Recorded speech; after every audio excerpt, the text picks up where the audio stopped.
오늘의 주요 뉴스입니다. 정부가 현행 수도권 사회적 거리두기 4단계, 비수도권 3단계를 2주 더 연장했습니다. 다만 4단계에서 밤 10시까지 영업이 허용됐던 미용업은 영업시간 제한이 없어지고 종교시설은 99명까지 수용이 허용됩니다.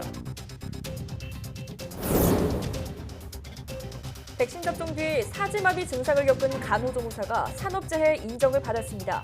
코로나19 백신 후유증으로 산재를 인정받은 것은 이번이 처음입니다. 미국에서 어린이 코로나19 신규 환자가 한 달 새 5배나 급증했습니다.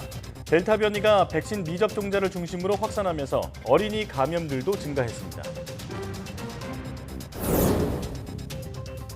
WHO의 부스터샷 중단 권고에도 미국이 이르면 다음 달 부스터샷, 즉 추가 접종 계획을 발표할 예정입니다. 프랑스 마크롱 대통령은 다음 달부터 코로나19 백신 3차 접종을 시작할 수 있다고 밝혔습니다. 우리나라와 4천만 회분 백신을 계약한 미국 노바백스가 자사의 코로나19 백신에 대한 미국 FDA 신청을 4분기로 또 연기했습니다. 노바백스의 코로나19 백신은 임상시험에서 90%의 예방 효과를 보였으며 회사는 인도와 인도네시아 등에서 먼저 백신 사용 승인을 신청한 상태입니다.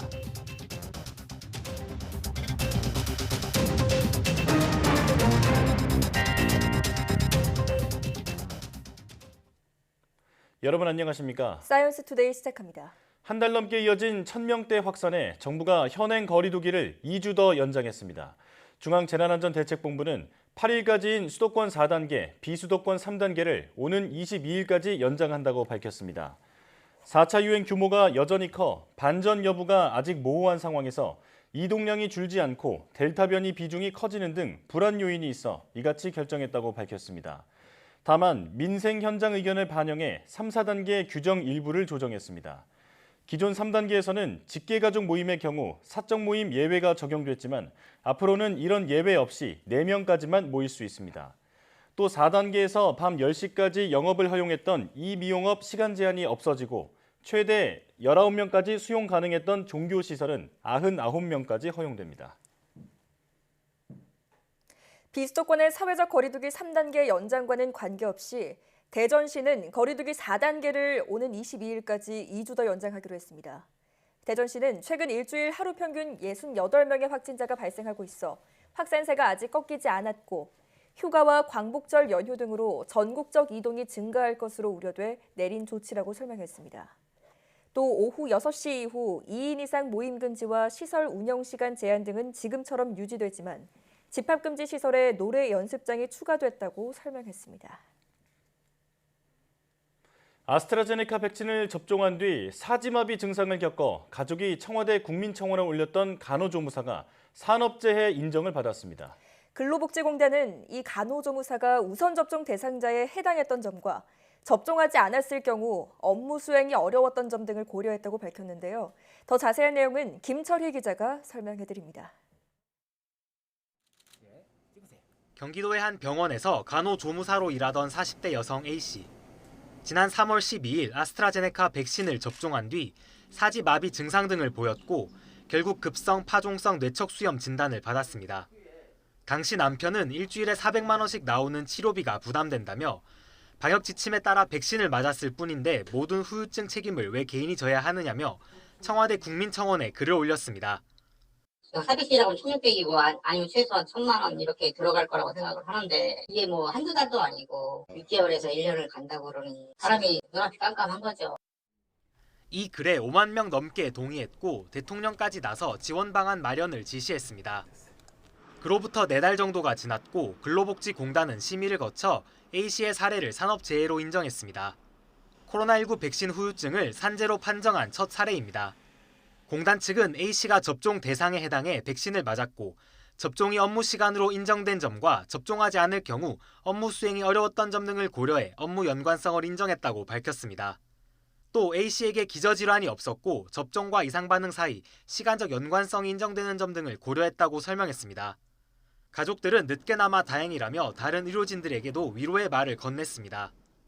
그나마 늦게라도 이렇게 뭐 산재 인정을 받아가지고 다행이고 그다음에 치절암과 같은 이쪽 의료계 쪽에 계신 분들한테 조금이나마 좀 희망이 됐으면 좋겠네요. 백신 접종 후유증이 산재 판정을 받으면서 유사한 피해 사례에 대한 산재 신청이 이어질 것으로 보입니다. YTN 김철입니다. 우리나라와 4천만 회분의 백신을 계약한 노바백스가 백신의 긴급 사용 승인을 4분기로 다시 연기했다고 외신들이 보도했습니다. 보도에 따르면 스탠리 어크 최고 경영자는 승인 관련 작업을 마무리하기 위한 문제라고 설명하고 9월에는 영국에서 호주와 캐나다에서는 수주 안에 자사 백신의 긴급 사용 허가를 신청할 계획이라고 말했습니다. 외신들은 백신 사용 승인 신청과 생산 확대 일정이 계속 연기되는 점을 주목하며 가장 먼저 신청에 나서려던 미국보다 다른 나라에서 긴급 사용 승인 신청이 이어지는 점을 지적했습니다. 노바백스가 개발한 코로나19 백신은 대규모 임상에서 90%의 예방 효과가 보고됐습니다. 서울시는 코로나19 검체 검사를 받을 수 있는 시설을 시내 131곳에서 운영하고 있다고 밝혔습니다. 서울시에 따르면 25개 자치구 보건소를 포함한 상설 선별진료소는 피검사자가 비용을 내고 검사받을 수 있는 민간기관을 포함해 총 71곳입니다. 누구나 증상 유무 또는 기존 확진자 접촉 여부 등과 무관하게 익명으로 검사받을 수 있는 임시선별검사소는 56곳이 운영 중입니다. 임시선별검사소 가운데 차에 탄 채로 검사받을 수 있는 드라이브스루 검사소는 현재 서초구 2곳, 은평, 중랑구 1곳씩 총 4곳에서 운영하고 있습니다. 고승범 금융위원장 내정자는 금융시장의 안정, 자산시장 과열 문제에 대응해 나갈 것이라고 밝혔습니다.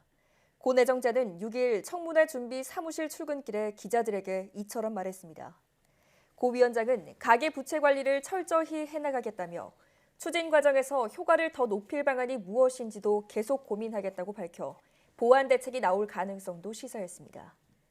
금융통화위원으로서 기준금리 인상 소수 의견을 낸 것이 가계부채 대책에 미칠 영향에 대해선 통화정책과 관련한 소수 의견이며 가계부채 관리와 관련한 건전성 정책은 금융위원회에서 수행해왔다며 선을 그었습니다. 다음 달 종료되는 소상공인 채무 만기 연장, 이자 상환 유예와 관련해 실물경제, 방역 상황과 밀접하게 관련돼 있다고 생각한다며 9월까지니까 좀 더 상황을 보면서 방안을 만들어 나가도록 하겠다고 말했습니다.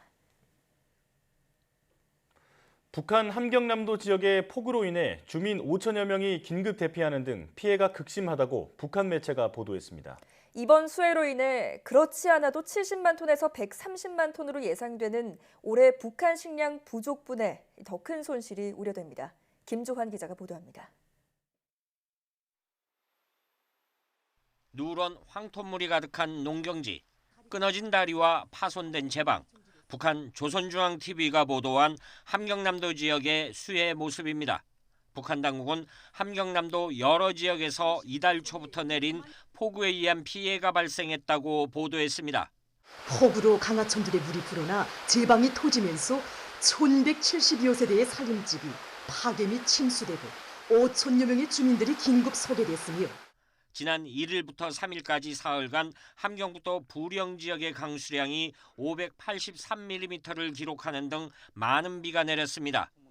북한 당국은 오는 9일까지 비가 이어질 것이라는 예보 속에 수해 규모가 커질까 촉각을 곤두세우고 있습니다. 8월 상승 기간에도 이제 동해안 지역을 위주로 해서 여러 지역들에서 이제 폭우를 동반해서 많은 비가 내릴 것으로 계속 예견하고 있습니다. 광고는 올해 북한 식량 작황입니다. 일단 벼가 물에 잠기면 수확량의 20%, 하루가 지나면 40% 감소합니다. 북한은 지난해 7, 8월 이례적으로 긴 장마와 연이은 태풍 등으로 농업 부문에서 큰 타격을 입었습니다. 국제기구는 북한의 올해 식량 부족분이 70만에서 130만 톤에 이를 것으로 예상하고 있습니다. 특히 코로나19에 따른 국경 봉쇄로 식량과 비료 수입도 중단되면서 만성적인 식량난이 더욱 가중됐습니다. 북한의 대표적인 벼산지로 꼽히는 재령 평야를 비롯해 이번 함경남도 지역의 폭우가 올해 북한의 식량 생산에 결정적 요인이 될 것으로 예상됩니다. YTN 김주환입니다. 데이터를 암호화하고 이를 빌미로 돈을 요구하는 랜섬웨어 피해가 증가하면서 정부가 관계부처 합동대책을 수립했습니다. 과학기술정보통신부는 랜섬웨어 대응 강화 방안을 관계부처 합동으로 수립해 비상경제중앙대책본부 회의에서 발표했습니다.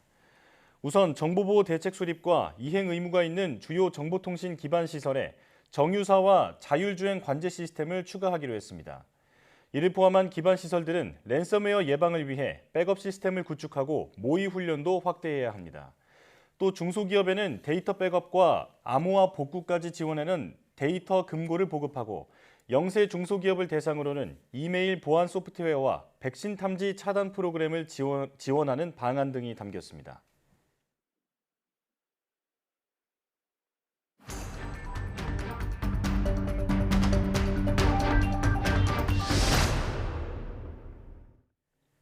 일일 신규 확진자 수가 사흘째 1,700명대를 기록한 가운데 정부가 현행 거리두기를 2주 더 연장했습니다. 수도권 확진 규모를 900명대 아래로 줄이고 비수도권의 증가세를 멈추겠다는 목표도 밝혔는데요. 자세한 내용 전문가와 함께 알아보겠습니다. 코로나19 브리핑 고려대학교 약학대학 김정기 교수 전화로 연결돼 있습니다. 교수님 나와 계시죠? 네, 안녕하세요. 예, 앞서 말씀드린 것처럼 결국 현행 거리두기가 2주 더 연장됐습니다. 이와 함께 수도권 확진 규모를 900명대 아래로 끌어내리고 비수도권 확산세를 잡겠다는 목표도 나왔는데요. 이게 언제쯤 가능할까요? 최근 양상을 보면 지난 한 주 수도권 하루 평균 확진자가 911명이었거든요. 수도권 4단계 적용은 완만하지만 감소세를 보여왔기 때문에 수도권 하루 평균 확진자를 900명 아래, 즉 800명대로 줄이는 거는 제가 보기에 지금 같은 추세라면 향후 일주일 후면 가능할 수도 있을 것 같다라는 생각을 가지고 있습니다. 네. 일단 방역당국은 다음 주부터 수도권 사회적 거리두기 4단계를 2주 더 연장한다고 밝혔는데 이러한 경향성을 보았을 때는 방역당국이 발표한 목표대로라고 하면 이번 한 번 더 연장을 하게 되고 그리고 2주 후에는 거리두기 단계를 하향 조정할 가능성이 있다라고 생각을 합니다. 예. 네. 다만 여전히 평일 기준으로 1,700명 안팎의 신규 확진자가 발생을 하고 있고 특히 비수도권에서는 유행 증가세가 꺾이지 않고 있거든요. 네. 물론 향후 1, 2주 상황을 좀 더 지켜봐야 되겠지만 이러한 상황이라면 1, 2주 후에도 큰 폭의 감소세는 보이지 않을 걸로 예측은 하고 있습니다. 이러한 상황에서 거리두기를 완화하게 되면 다시 감염자가 급증한 가능성이 있고 아무래도 이렇게 되면 향후 수도권은 거리두기 4단계와 3단계를 왔다 갔다 할 가능성이 높지 않나 이렇게 예측을 하고 있습니다. 네. 자, 거리두기 세부 내용을 보면 그동안 비수도권의 유흥시설발 감염이 적지 않았습니다. 그런데 이번 집합금지 대상에는 포함되지 않았거든요. 이 부분은 어떻게 보십니까?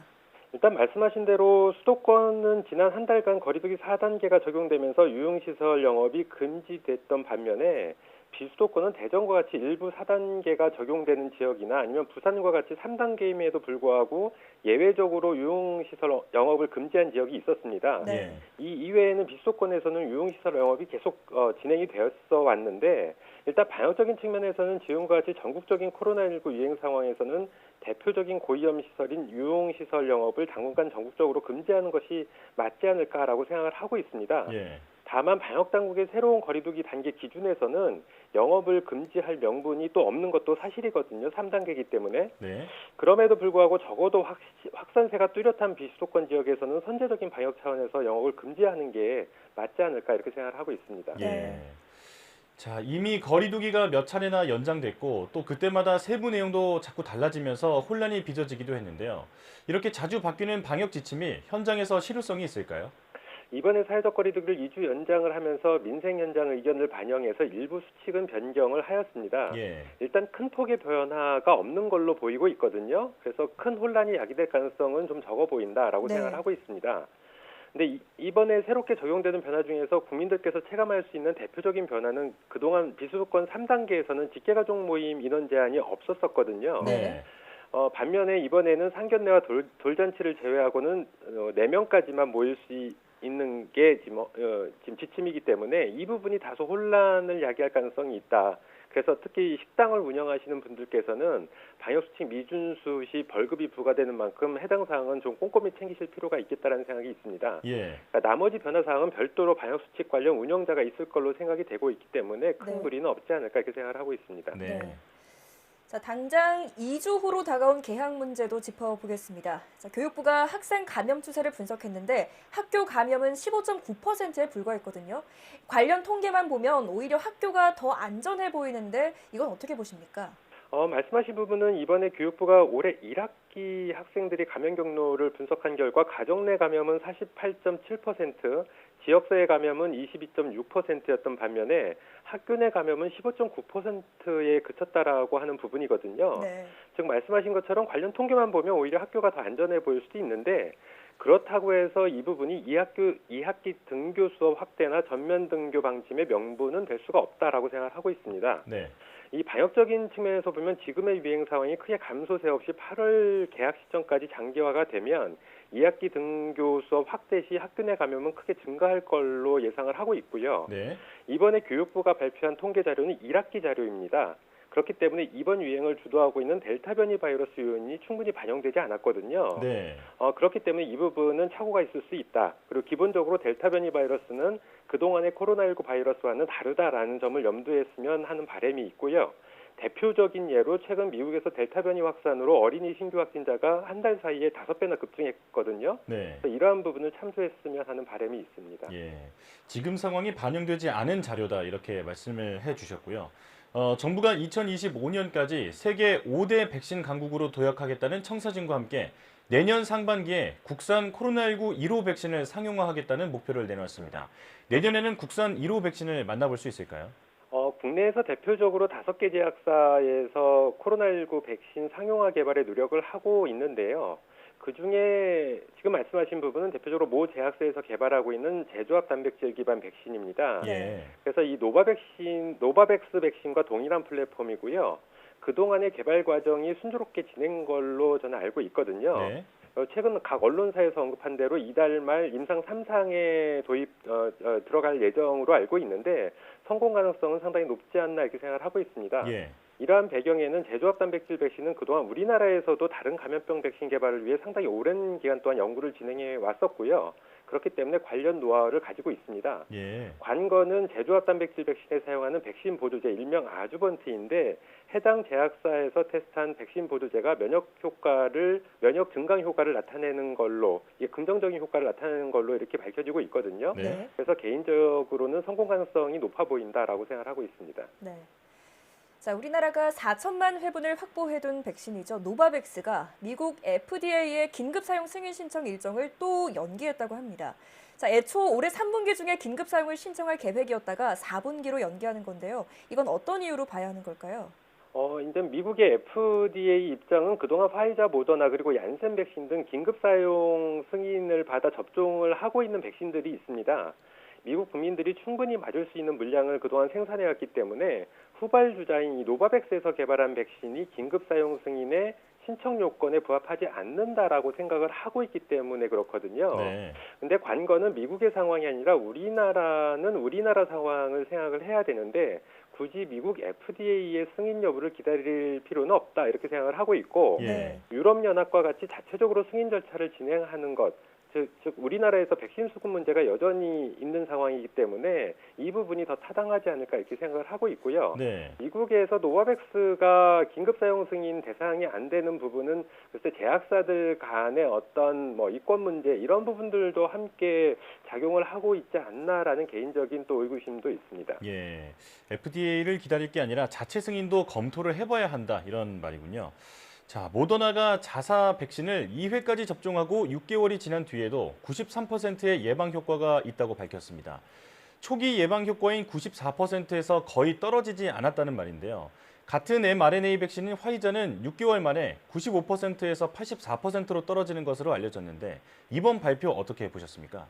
글쎄요, 말씀하신 부분은 모더나 백신, 그러니까 모더나에서 자체적으로 분석한 자료를 공개한 자료이기 때문에 예. 객관성이 다소 떨어지지 않을까 하는 생각은 가지고 있고요. 네. 일단 코로나19 백신의 예방 효과 부분은 이 부분은 그동안 연구 대상자, 그러니까 이 추적 대상자가 지난 6개월 동안 어떠한 방역 수칙을 이행했는지에 따라서 그 값이 크게 달라질 수가 있습니다. 네. 그래서 이러한 부분은 고려를 안 하고 단순하게 93% 또는 84% 이 수치만을 가지고 비교하기에는 무리가 있다라고 생각을 하고 있습니다. 네. 그래서 보다 명확하게 효과를 논하기 위해서는 제가 말씀드린 것처럼 그동안의 연구 대상자들이 어떠한 방역 수칙과 어떠한 생활들을 해왔는지까지 함께 고려를 해야 된다라고 생각을 하고 있고, 기본적으로 두 백신 자체가 그 플랫폼이 동일합니다. 그렇기 예. 때문에 이거에 의한 차이로 예방 효과 달라지기는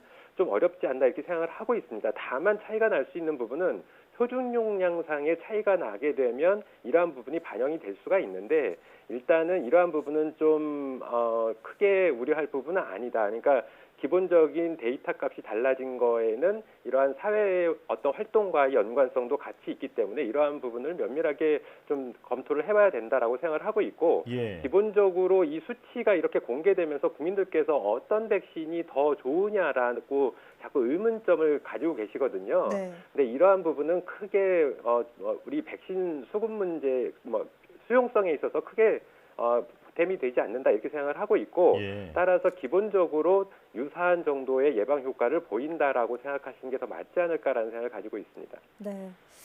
자, 오늘도 전문가와 함께 코로나19 상황 살펴봤는데요. 현행 거리두기 연장이 결정됐습니다. 현장에서 잘 적용될 수 있길 바랍니다. 지금까지 고려대학교 약학대학 김정기 교수와 함께했습니다. 교수님 고맙습니다. 네, 감사합니다.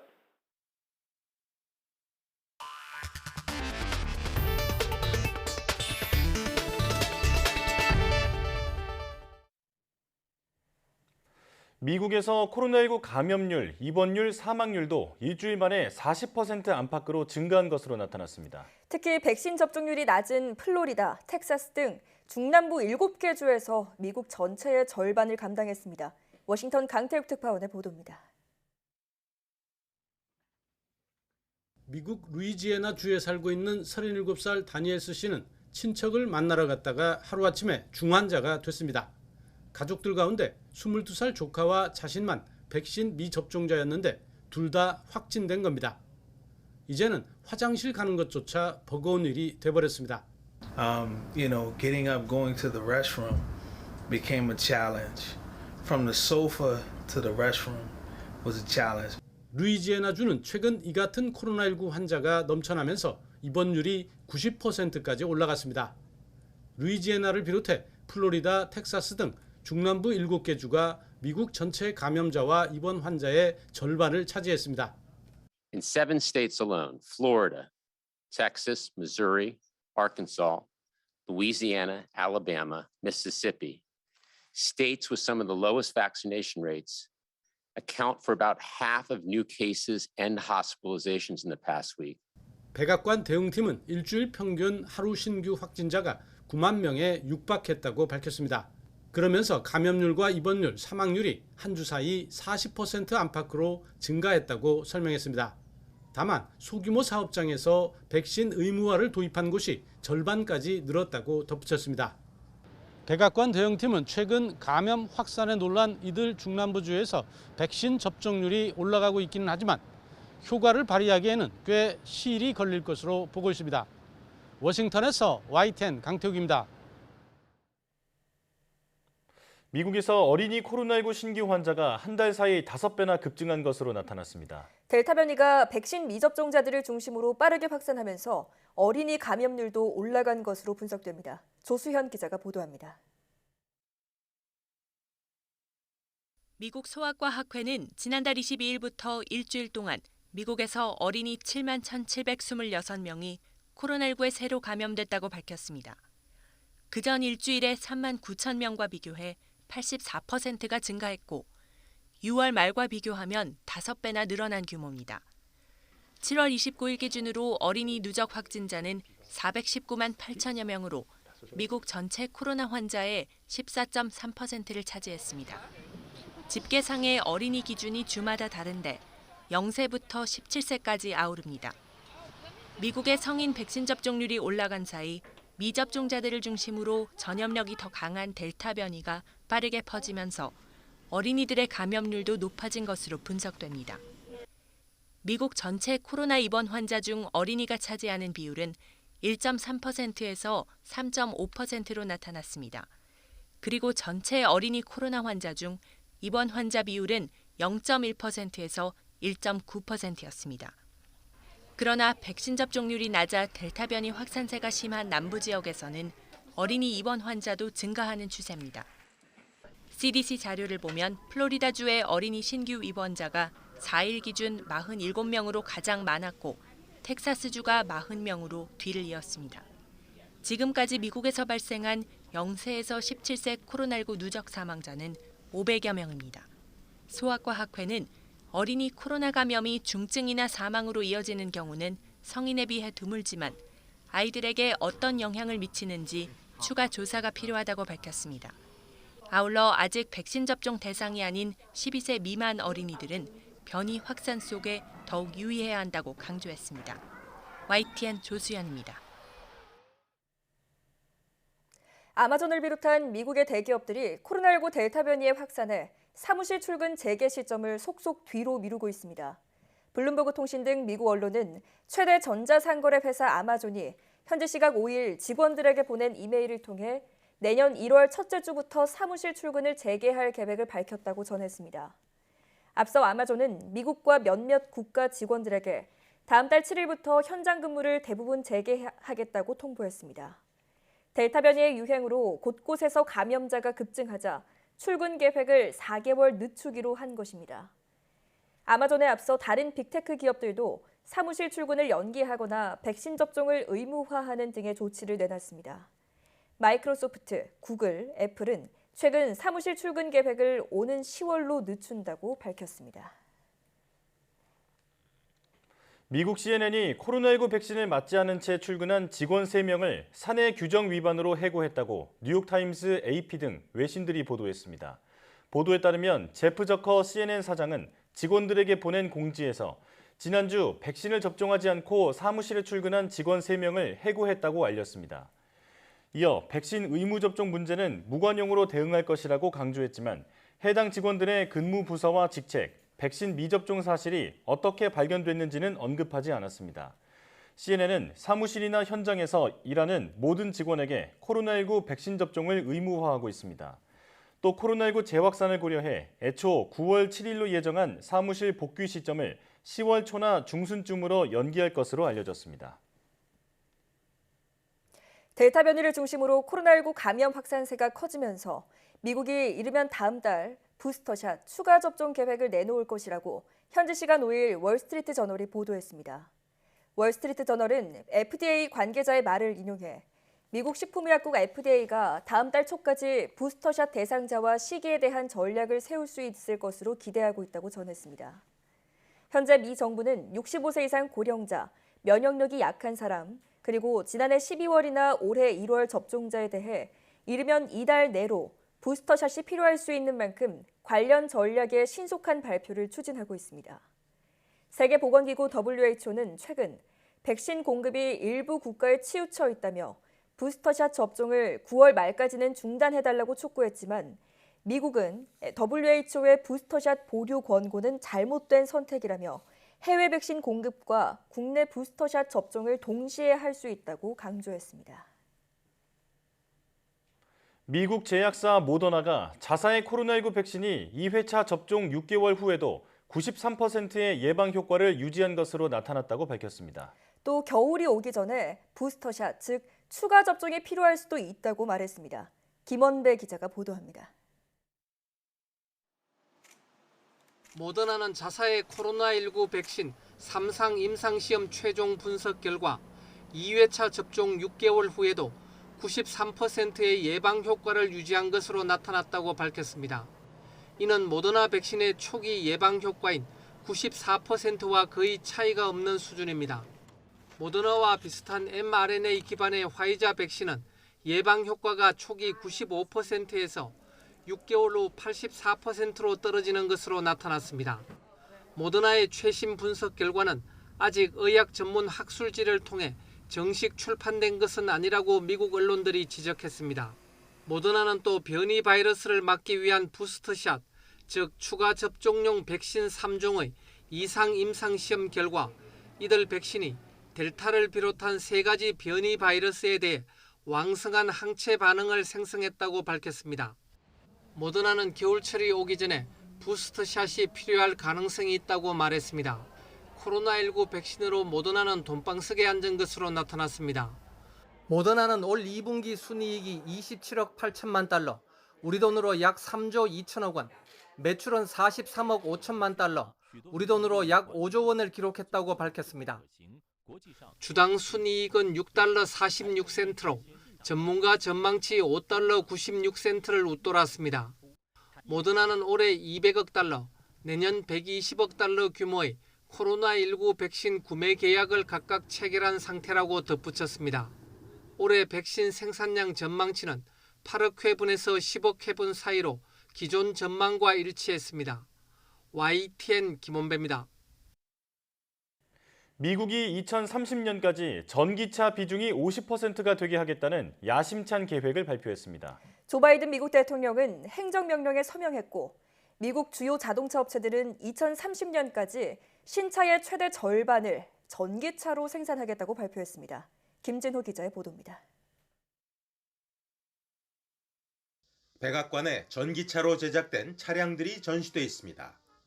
바이든 대통령이 뛰어가 전기차 SUV에 올라타고 직접 운전합니다. 미국 정부와 자동차 업계에서 전기차 산업의 주도권을 잡기 위해 마련한 행사입니다.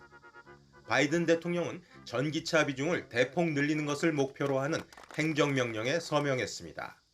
That's why today I'm signing an executive order setting out a target of 50% of all passenger vehicles sold by 2030 will be electric. 행사에 참여한 GM, 포드, 스텔란티스 등 미국 주요 자동차 업체들은 공동 성명을 내고 2030년까지 전기차 비중을 40에서 50%로 끌어올리기로 했다고 밝혔습니다. 현재 미국 자동차 시장에서 전기차의 비중은 약 3% 수준에 머물고 있습니다.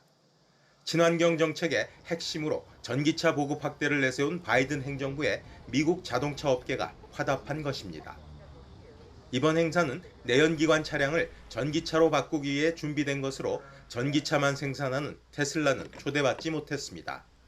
하지만 테슬라 최고 경영자 일론 머스크는 트위터에 테슬라가 초대받지 않은 게 이상해 보인다고 밝혔습니다. 행정명령에는 트럼프 행정부 때 약화한 자동차 연료 효율과 배출가스 기준을 강화하는 내용도 담겼습니다. I'm following through on the campaign commitment to reverse the previous administration's short-sighted rollback of vehicle emissions and efficiency standards. 바이든 행정부의 이번 지침은 미국 기업뿐 아니라 외국 기업들에도 영향을 미쳐 자동차 업계가 전기차로 재편되는 속도가 더 빨라질 전망입니다. YTN 김진호입니다.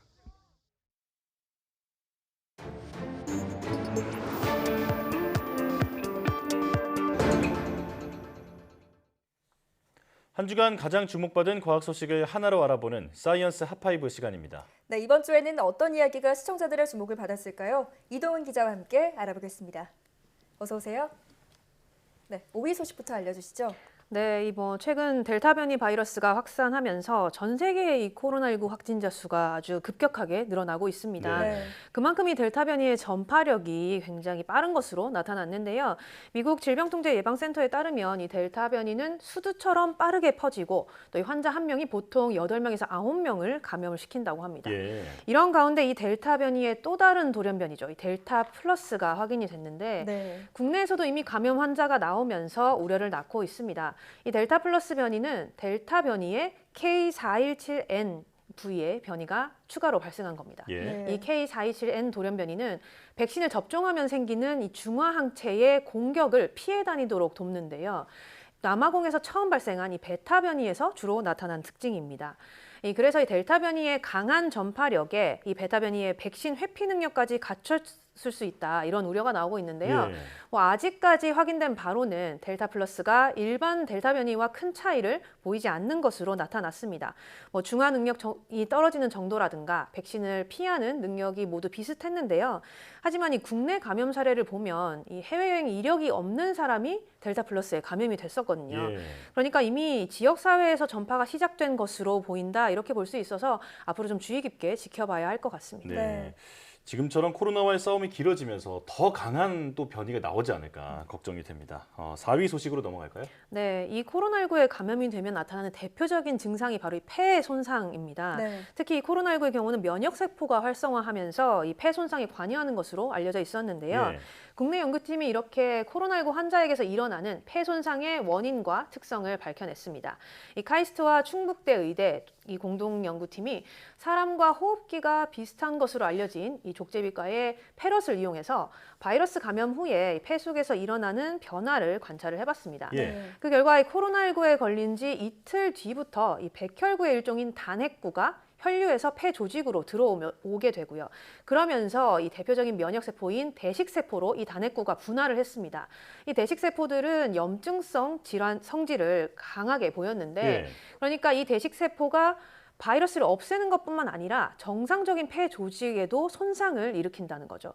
이렇게 이 대식세포가 분화하는 현상은 중증 코로나19 환자들의 폐에서 실제로 관찰되는 것과도 비슷했는데요. 이 사람에게서는 이렇게 면역세포가 폐 손상에 관여하는 과정을 시간별로 아주 자세하게 관찰할 수가 없었습니다. 예. 연구팀은 이 감염 후의 폐 손상이 특정 염증성 대식세포에 의한 것임을 밝혀낸 만큼 이 중증 코로나19 환자에 대한 치료 전략을 좀 더 정교하게 짜는 데 도움이 될 것으로 기대를 했습니다. 네. 이 적에 대해서 잘 알아야 싸워서 이길 수 있는 만큼 유의미한 연구 결과였으면 좋겠네요. 네. 자, 다음 3위 소식은 뭔가요? 네, 이 코로나19의 장기화가 우리 사회 모든 분야에 영향을 미치고 있는데 이번에는 코로나19 발생 이후에 전 세계 기업들의 데이터 유출 피해 금액이 사상 최고를 기록한 것으로 나타났습니다. 예. 이 IBM이 지난해 5월부터 올해 3월까지 세계 500여 개의 기업과 조직을 대상으로 조사를 해봤는데요.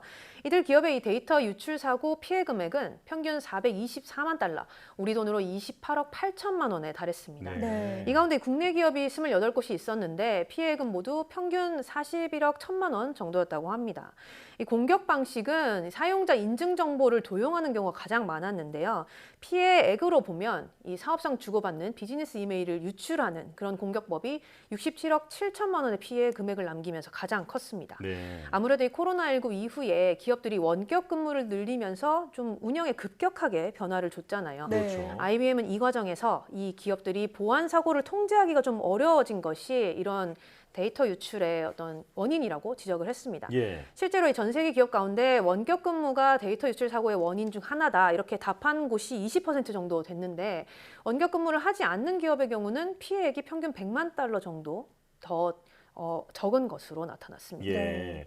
자, 사용자 인증 정보를 도용하는 경우가 가장 많다고 하니까 원격 근무를 하시는 분들은 보안에 특히 더 신경을 써야겠습니다. 자, 이제 2위 소식이죠. 네, 정부가 이 전 국민의 약 88%한테 1인당 25만 원씩 국민지원금을 지급을 하기로 했죠. 예. 그렇죠. 이달 중순쯤이면 이 세부적인 가이드라인이 나오게 되고요. 이제 이르면 이달 말부터는 이 지급이 시작될 것으로 보이는데요.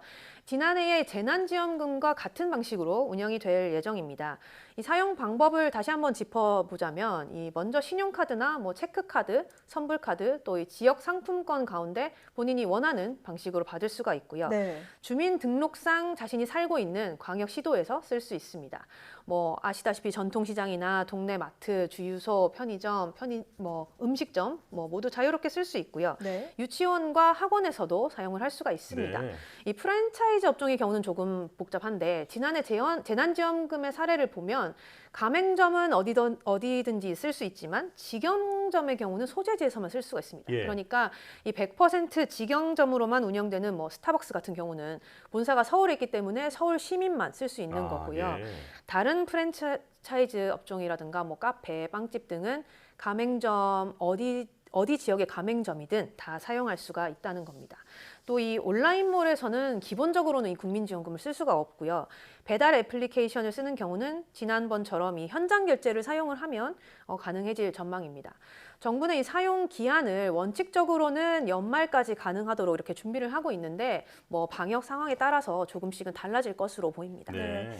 세부적인 가이드라인이 나오면 잘 참고해서 사용해야겠네요. 자, 마지막 1위 소식은 뭔가요? 네, 저희가 올해 초부터 올여름 이 폭염 일수가 평년보다 많을 것이라는 예보와 함께 예보를 했었는데 그렇죠. 어김없이 무더위가 계속 그렇죠. 찾아오고 있습니다. 너무 더워요. 그렇죠. 네, 많은 분들이 더위 때문에 어려움을 겪고 계실 텐데 사실상 이 사람뿐 아니라 동물도 마찬가지입니다.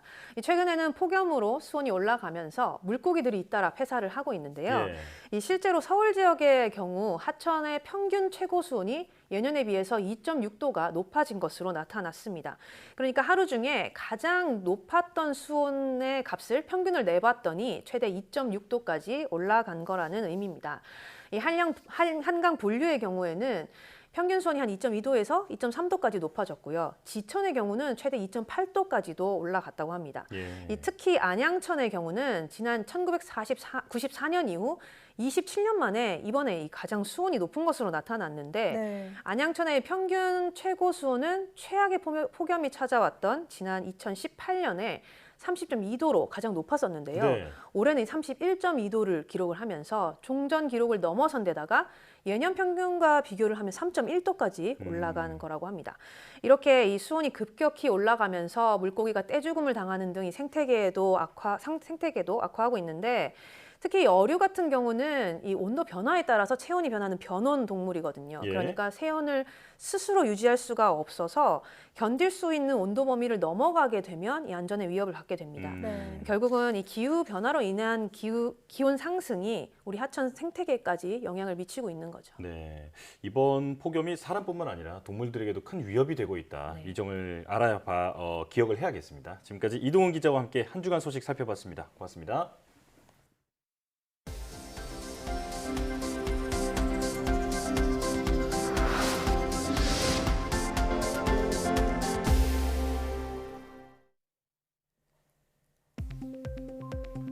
국내 연구진이 신생아 뇌 수준으로 성숙한 미니 뇌를 제작하는 데 성공했습니다. IBS 조승우 연구위원 연구팀은 실제 뇌 환경과 유사한 배양 환경을 구현하고 유도 만능 줄기세포를 이용해 뇌 오가노이드를 제작했다고 밝혔습니다. 연구팀은 기존 뇌 오가노이드는 중심부에 산소나 영양분이 공급되지 않아 세포가 죽어버리는 문제가 있었다며 미세칩을 도입해 곳곳에 영양분이 도달할 수 있게 했다고 설명했습니다. 또 오가노이드 신경세포와 성상교세포 등 다양한 뇌세포가 발현됐고 기존 2에서 3mm 크기의 뇌 오가노이드보다 2배 정도 더 크다고 덧붙였습니다. 이번 연구 결과는 치매와 파킨슨병 등 난치성 뇌질환 연구에 도움이 될 것으로 기대됩니다. 금호 석유화학이 쌀겨 추출물을 이용해 합성고무에 쓰이는 친환경 원료를 생산하기로 했습니다. 금호 석유화학은 합성고무의 성능 향상을 위해 쓰이는 해당 원료를 쌀겨에서 추출해 가공하는 방식으로 이산화탄소 배출량을 최대 70%까지 절감할 수 있다고 설명했습니다. 친환경 원료가 쓰인 합성고무는 국내외 주요 타이어 업체 등에 공급될 예정입니다. 부산시는 데이터 통합 관리체계 구축과 빅데이터 혁신센터 설립, 그리고 전문기업 및 전문인재 양성과 데이터 기반 특화산업 육성 등 4대 전략 14개 과제를 정해 3년간 총 627억 원을 투입하기로 했습니다. 빅데이터 혁신센터는 데이터 산업 분야 전문기업, 인재 육성, 데이터 분야 연구개발, 특화 서비스 발굴 등을 종합적으로 지원하게 됩니다. 또 분산된 공공 민간 데이터를 통합해 인공지능 등 지역 기업의 데이터 활용 기반이 될 부산형 데이터 통합 플랫폼도 구축합니다. LG U+가 직업 군인을 부모로 둔 초등학생에게 맞춤형 교육 콘텐츠를 제공하기로 했습니다. LG U+는 국방부와 업무 협약을 맺고 부모 가운데 1명 이상이 군인인 초등학교 저학년 자녀를 대상으로 U+ 초등나라 콘텐츠와 전용 스마트패드, 통신요금을 2년 동안 부담하기로 했습니다. 국방부는 이번 지원 사업의 대상자로 병과 구분 없이 읍면 이하 지역에 거주하는 군인 자녀 500명을 선발하고 내년에는 1,000명까지 늘릴 계획입니다.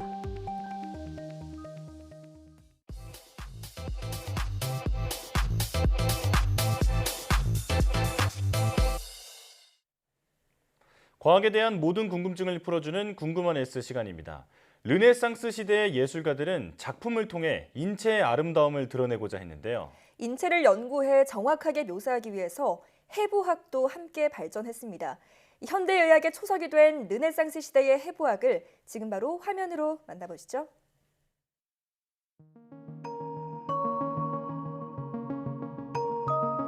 과거 르네상스 시대의 인체는 해부학자와 예술가의 공통 관심사였습니다. 해부 그림은 과학의 산물이자 동시에 예술 작품으로 인정되기도 했죠. 예술가들은 자신의 작품에서 인체의 아름다움을 최대한 묘사하고 싶어 했는데요. 그래서 의사보다 더 인체를 과학적인 시선으로 바라보면서 자신들 나름대로 인체 해부 작업까지 하기도 했다고 합니다. 다방면의 재능이 있었던 천재 예술가 레오나르도 다빈치 역시 해부학에 관심을 가졌습니다. 다빈치가 인체에 관심을 가진 이유는 좋은 예술 작품을 남기기 위해서는 인체 구조를 잘 알아야 한다고 생각했기 때문이라고 하는데요. 하지만 다빈치는 연구를 거듭할수록 인체 구조 자체에 큰 관심을 가지게 되었습니다. 그래서 그는 30구가 넘는 시체를 해부하고 자세한 해부도를 남겼는데요. 뼈와 근육의 구조에 관심이 많아 매우 정밀하고 세밀한 골격과 근육의 해부도를 남겼습니다. 손의 구조에 대한 그림은 거의 완벽할 정도이며 어깨 근육 역시 정확하게 그려냈다고 하네요. 그는 심장이 4개의 방으로 되어 있다는 것과 판막의 역할에 대해서도 잘 이해하고 있었습니다. 특히 그가 남긴 자궁에 들어있는 태아 그림은 그의 해부도 중에서도 가장 놀라운 것이었습니다. 그러니까 다빈치는 시대를 앞서간 위대한 해부학자였다는 것을 알 수 있죠. 다빈치는 자신의 해부학 연구 성과를 파비아 대학의 델라토레 교수와 함께 출판하기로 계획했는데요.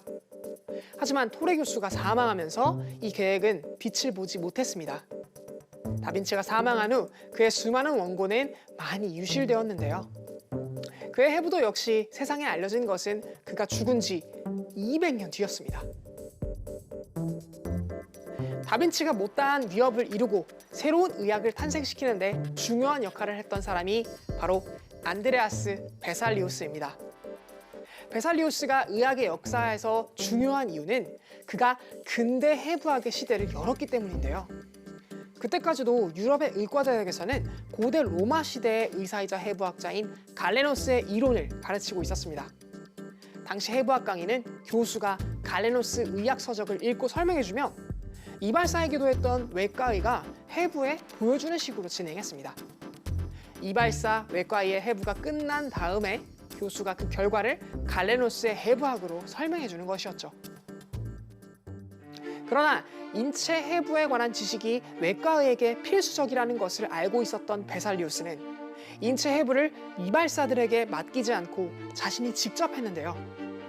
해부가 끝난 다음에는 해부한 내용을 상세한 해부도를 그려 학생들에게 보여주기도 했다고 합니다. 처음에는 베살리우스도 당시 의학계에서 가장 권위 있던 갈레노스의 이론을 의심하지 않았습니다.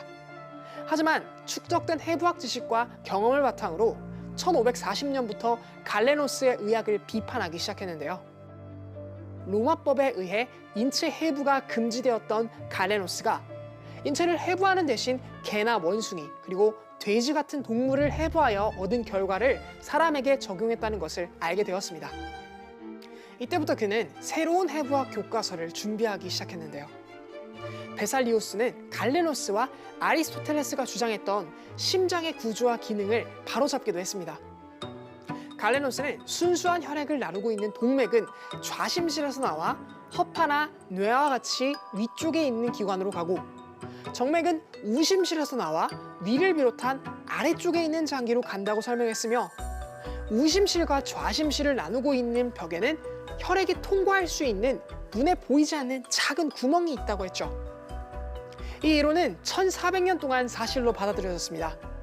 그러나 실제로 해부의 심장벽을 관찰한 베살리우스는 심장벽이 매우 두껍고 치밀해 피가 심장의 벽을 통과하는 것은 불가능하다고 판단했는데요.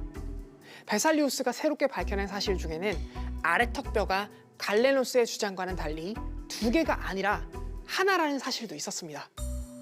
이처럼 베살리우스는 직접 인체를 해부하면서 갈레노스의 잘못을 200여 개나 찾아냈습니다.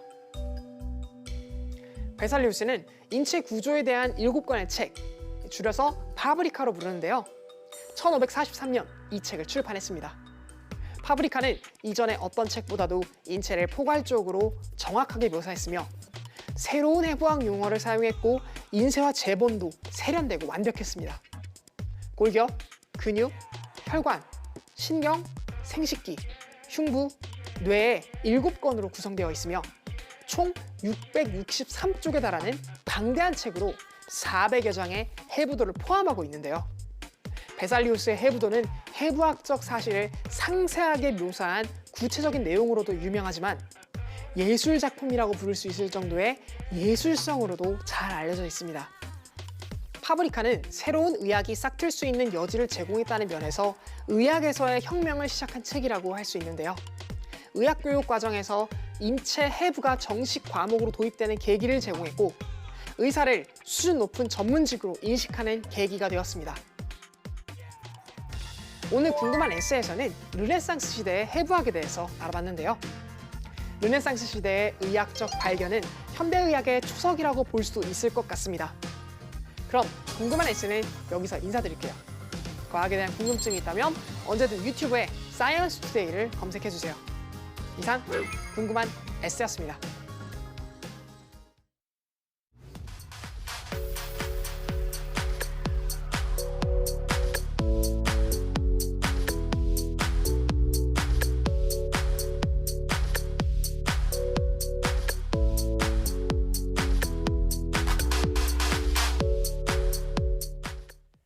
현행 거리두기 체제가 2주 더 연장되면서 영업시간과 인원 제한 등 세부 내용이 조정됐습니다. 수도권의 미용실 영업시간 제한이 사라지고 비수도권에서는 직계가족 모임도 4명까지만 모일 수 있게 됩니다. 현장 혼란을 줄일 수 있게 달라진 내용을 알리려는 노력도 함께 기울여야겠습니다. 사이언스 투데이 마칩니다. 함께해 주신 여러분 고맙습니다.